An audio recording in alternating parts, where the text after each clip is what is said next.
Visite o nosso site tvcidade.org. Mais um espaço para você interagir. TV Cidade, o seu canal comunitário de Manaus. Você vai assistir a seguir na TV Cidade Manaus mais uma produção independente. O conteúdo é de inteira responsabilidade de seus idealizadores, produtores e apresentadores. Tu és o Deus dessa terra, Tu és o Rei desse povo, és o Senhor da nação. Tu és a luz desse mundo, esperança para os perdidos. Tu és a paz para os cansados. Tu és. Aleluia, Jesus!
sua Bíblia, no livro de Juízes, capítulo 3, versículo 31, diz assim: depois dele foi Sangar, filho de Anate, o qual matou 600 homens dos filisteus com uma aguilhada de bois, e ele também salvou a Israel. Estamos no tempo dos juízes. O tempo dos juízes aqui foi marcado por obediência e desobediência, obediência e desobediência. Obediência a Deus, Deus abençoava. Desobediência, Deus retirava a mão. Obediência, Deus vinha com socorro. Desobediência, os inimigos atacavam e Deus não se importava em tirar a mão. Obediência, de novo, choro e lamento, e volta para o Senhor. O Senhor vinha com a sua mão e retirava a miséria, o problema, o opróbrio, a tristeza, e levantava de volta a vida das pessoas para servirem e viver uma vida feliz com Deus. Até porque nós já falamos, querido, não existe felicidade fora dos caminhos do Senhor. Não existe. Pode até existir momentos de alegria em determinadas circunstâncias, mas felicidade, que é algo completo.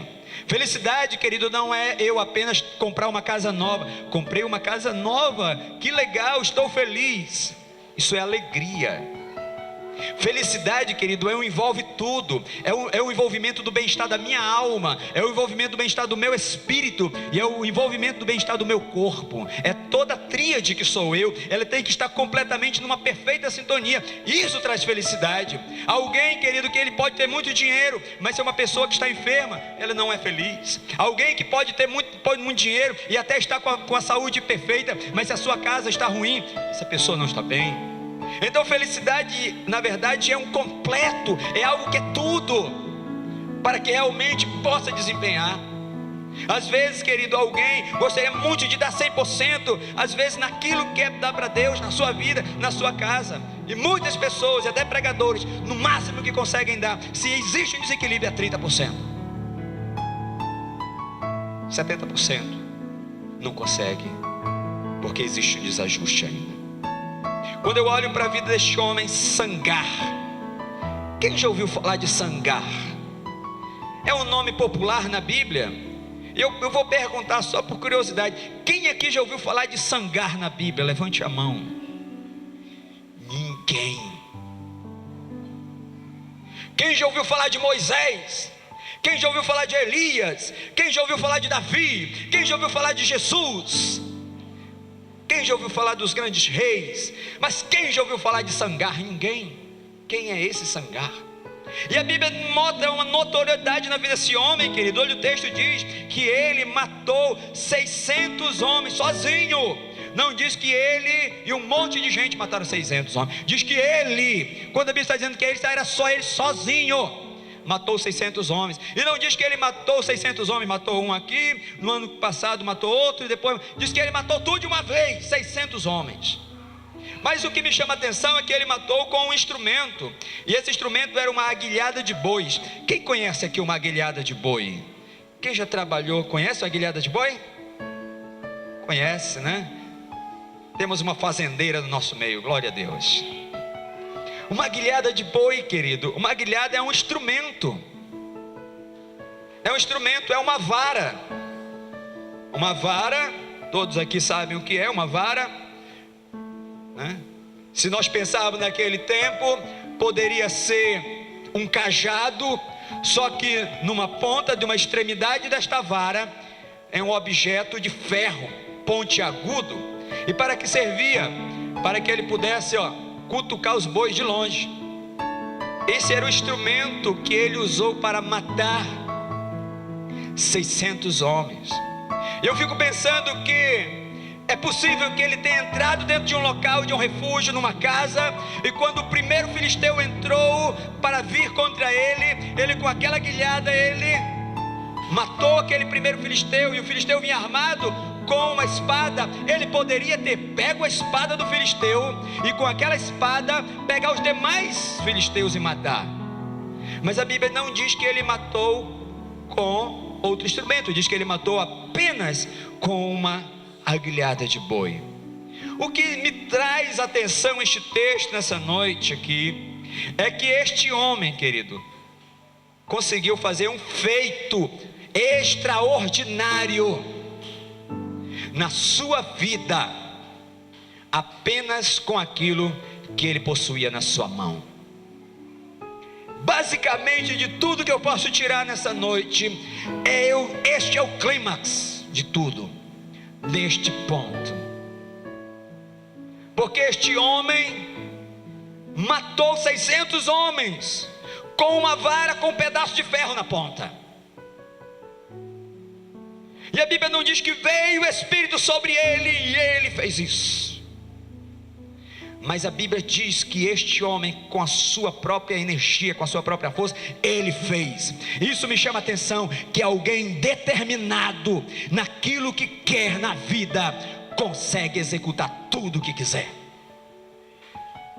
Mas veja bem, eu fico pensando, isso não me traz nenhum momento à mente no Rambo, saindo debaixo da água e matando um monte de homem naquele filme. Isso não me traz à mente nada disso, porque eu estou tratando de realidade, não de ficção. Estou tratando do que alguém fez com as suas próprias mãos, numa investida que vinham contra ele. Com certeza não veio 600 sobre ele, porque ele se posicionara num lugar aonde vinha de um por um, e ele feria e desferia e matava, e conseguiu matar 600. Mas eu fico pensando no rosto daquele homem. Será que quando o primeiro veio, ele ficou tremendo apenas com a vara na mão? E quando aquele primeiro homem veio, sem querer ele fechou os olhos e matou? Com certeza havia uma determinação no coração dele. Você sabe por quê? Porque esse homem era proprietário de um território. Esse homem ele era dono de alqueires de terra, pequeno como fosse, mas era dele. E ele disse: eu não vou permitir que essas pessoas venham roubar aquilo que com muito suor eu conquistei na vida. E ele resolveu defender o seu território. Eu penso que quando ele conseguiu matar o primeiro, ele começou a ficar com o seu rosto com uma ansiedade muito mais forte. Então encheu o seu coração de energia, de força, de coragem. E quando aqueles homens começaram a partir para cima, ele já não conseguia pensar em outra coisa, apenas em defender e conquistar aquilo que ele queria. Porque este homem, ele decidiu. Tudo está na questão do valor da minha decisão. Ele decidiu ficar, e ele decidiu lutar pelaquilo que era dele. Ele decidiu não se entregar, apesar da dificuldade, apesar da situação, apesar de que era muita gente contra ele. Mas ele disse: não, eu vou lutar pelaquilo que é meu, aquilo que eu conquistei com muito sacrifício. Eu não vou entregar, eu não vou perder. Então ele fica, ele resiste e ele luta. O segundo ponto que eu vejo aqui, ele usou o que ele tinha. E essa é uma outra situação, porque às vezes eu quero usar o que é do outro. Eu quero usar a roupa do outro, eu quero usar as coisas do outro, eu quero a inteligência do outro, eu quero a condição do outro. E Deus está dizendo: querido, o que é que você tem? Quando nós só conseguimos olhar o que o outro tem, a gente se esquece do que nós temos. Mas o que eu tenho é tão pequeno, mas o que eu tenho é tão nada. Como é que eu vou conquistar apenas com isso que eu tenho na mão? Será, querido, que o Espírito de Deus está nessa noite querendo falar com alguém que está se achando muito coitadinho, numa autoestima tão baixa, que essa auto e baixa estima chega a ser um nível de mediocridade na minha vida, que eu consigo olhar apenas as coisas do meu ângulo de visão, e eu só consigo olhar para o que eu não tenho, e não consigo olhar pelaquilo que eu já tenho, pelaquilo que Deus já me deu, pelaquilo que Deus, por mais que seja pequeno, mas se Deus me deu isso, é com isso que eu vou vencer. Eu não posso querer, querido, chegar lá no final, atingir um topo, sem antes eu passar pelas coisas pequenas na vida. Porque se eu não consigo dar valor às coisas pequenas na vida, como eu vou dar valor nas coisas grandes quando Deus me der? O terceiro ponto dessa ministração fala sobre os caminhos da fé. Hebreus capítulo 11, versículo 6 diz que sem fé é impossível agradar a Deus. Eu quero te mostrar que eu estou no terceiro ponto, e eu quero encerrar em 5 pontos. 5 pontos dos quais eu posso dizer que são pontos fundamentais e inegociáveis para eu ter uma vida plena em Deus aqui na terra. 5 pontos, eu estou no terceiro: caminhos por fé. Seguir o caminho da fé. Quantas pessoas dizem, mas eu tenho fé? Querido, toda fé, preste atenção, toda fé passa pela provação. Não existe nenhuma fé que sozinho ela se sustente se ela não passar pelo nível de provação. Não tem como, querido, eu dizer, Senhor, eu tenho fé que esta água aqui vai me dessedentar quando eu tomá-la, porque eu já sei, querido, que a água por si, dentro do meu organismo, se eu estiver com sede, ela vai matar a sede. Isso não é fé. Fé é aquilo que vai provar. Fé é aquilo que vai me fazer realmente entender se aquilo pelo qual eu estou dizendo diante do Senhor é verdadeiro ou não.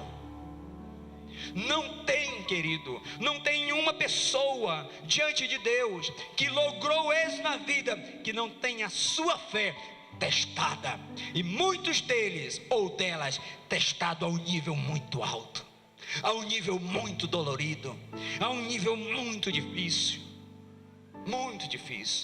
Conheço homens tanto nesta cidade como neste país, homens e mulheres de Deus tão veemente forte da palavra do Senhor, mas que foram testados no nível tão alto,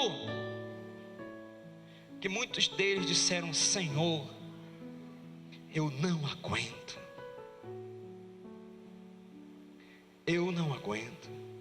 Querido, o nível de fé que Deus, Ele faz com que nós passemos, é exatamente para que nós possamos segurar, nos manter alicerçado e firme em toda e qualquer circunstância da nossa vida. Sabe por quê? Porque se nós passarmos por uma circunstância e aquilo não tiver sido passado ou aprovado, nós vamos desistir. Conhecem a vida de Moisés? Sim, Moisés foi passado pelo teste da provação. Moisés, ele nascera num berço esplêndido de ouro. Moisés foi criado dentro do Egito para ser o próximo faraó do Egito, cheio de todo o conhecimento, de toda a cultura, de toda a riqueza, de tudo que alguém quisera ter na vida. Mas Moisés chegou a um tempo que Moisés teve que ir para o deserto, e no deserto ele passou dificuldade. No deserto ele passou o teste da provação, da ralação mesmo,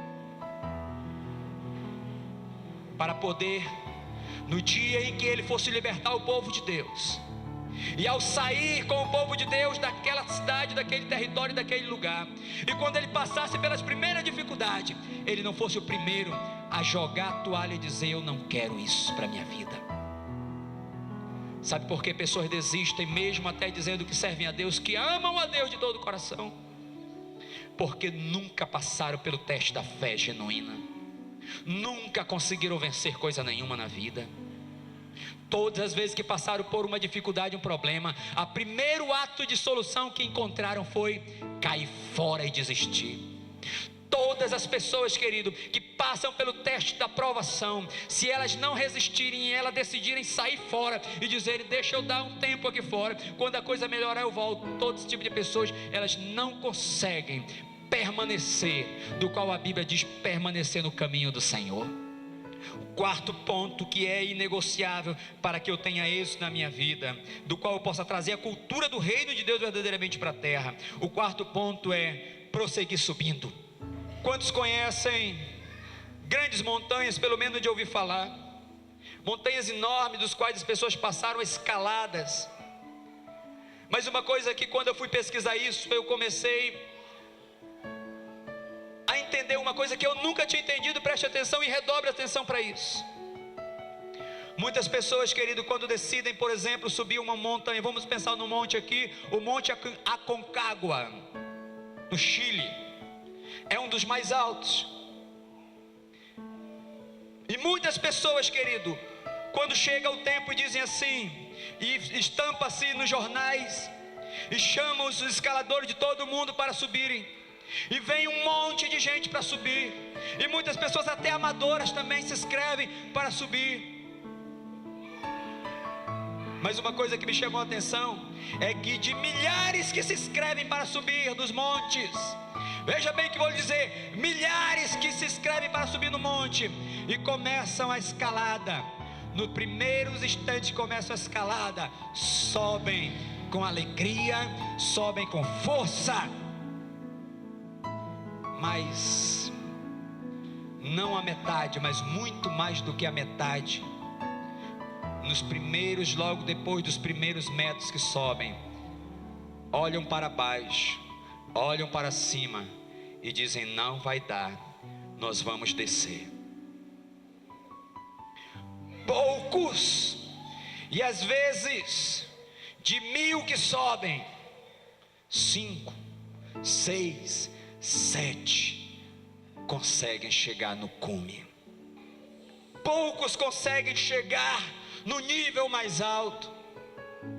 E quando eu olhei, querido, para este dado, quando eu olhei para essa pesquisa do que fui fazer, eu disse: meu Deus, isso não é diferente no mundo que nós estamos vivendo. Quantas pessoas começam a caminhada com Deus e são tão felizes, e não importa a distância, e não importa o lugar, e não importa nada, eu quero servir a Deus, e quero estar com Deus, e buscam a Deus. E eu me lembro de um jovem que ele disse uma vez comigo: pastor, eu queria que tivesse culto todo dia, pastor, eu queria morar dentro da igreja, para estar todo dia na presença do Senhor, porque eu sinto uma alegria na minha alma que eu nunca sentia antes. Mas com o passar do tempo, como começou a ouvir outros semeadores do mal, porque a Bíblia diz que a semente ela é lançada, mas quando a pessoa dorme, isso significa, querido, que eu não posso estar dormindo na minha caminhada com Deus. O que é dormir na caminhada com Deus? É quando eu deixo de estar em comunhão com a igreja, é quando eu deixo de estar em comunhão com a palavra de Deus, é quando eu paro de orar nos dias que eu tenho que estar orando na presença do Senhor, é quando eu relaxo na minha vida, começa a dormir. A Bíblia diz que o semeador do mal, ele diz que então o maligno entra com uma outra semente para plantar e para destruir aquilo que foi plantado. Ô igreja do Deus vivo, entenda o que o Espírito Santo quer dizer conosco essa noite,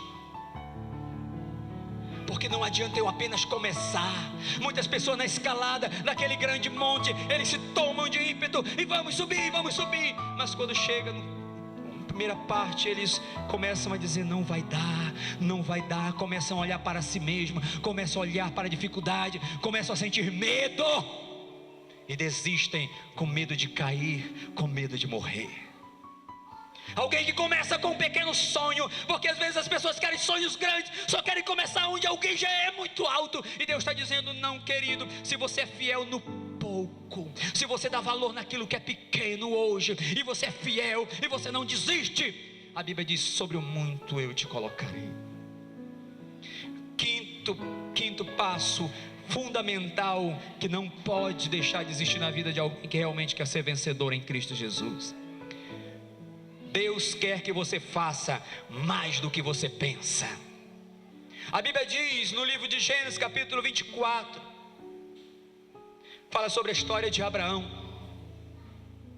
E Abraão, depois que sua mulher Sara já não é mais na terra, e seu filho, já um jovem que já está passando da sua juventude, chegando para os seus 40 anos, mas ainda jovem, chamado Isaac, Abraão chama o seu servo, aquele que ele confiava na sua casa, e diz o seguinte para ele: você vai buscar uma mulher para casar com o meu filho,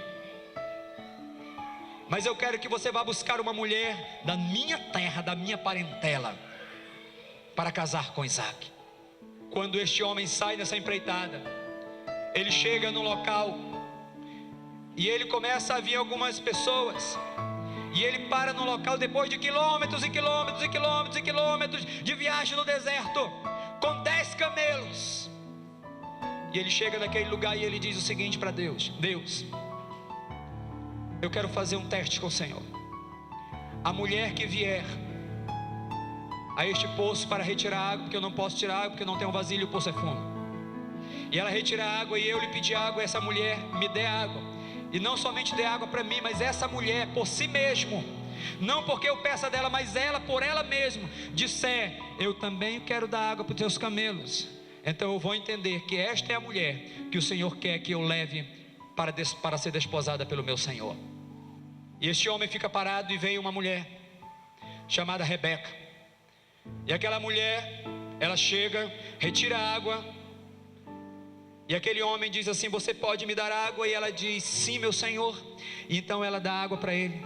E quando ele recebe a água que ele termina de beber, que ele entrega de volta para ela, ela olha para ele e vê os camelos, e ela diz: meu senhor, eu poderia dar de beber para os seus camelos, sirva-se o Senhor daquilo que eu desejo fazer. E aquele homem diz para ela: sim, fique à vontade. Então aquela mulher retira a água para dar para os camelos. E aquela mulher, com um balde, ela não tinha uma pipa com ela, querido, ela retirava com a mão, de balde em balde, 1.600 litros, porque eram 10 camelos, para dar água àquele homem, sem pedir nada em troca.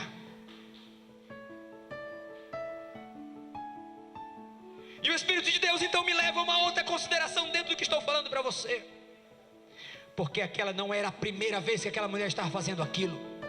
Quantos outros viajantes passaram com um monte de camelo, com um monte de animais naquele lugar?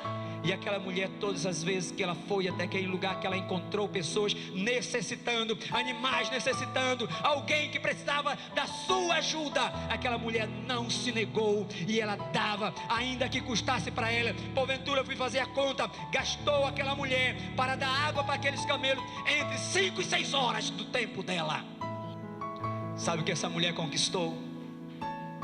Aquele homem, quando ela deu água para todos os camelos, aquele homem olhou para aquela mulher, e aquele homem disse: graças a Deus, esta é a mulher que o Senhor está enviando para o meu Senhor.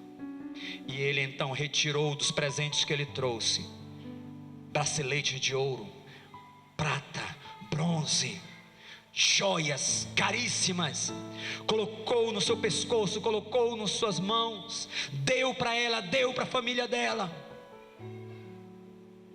sem aquela mulher nunca imaginar que o que ela estava fazendo a mais na vida dela, o Senhor estava naquele dia honrando a vida dela. Você está na TVC, o canal local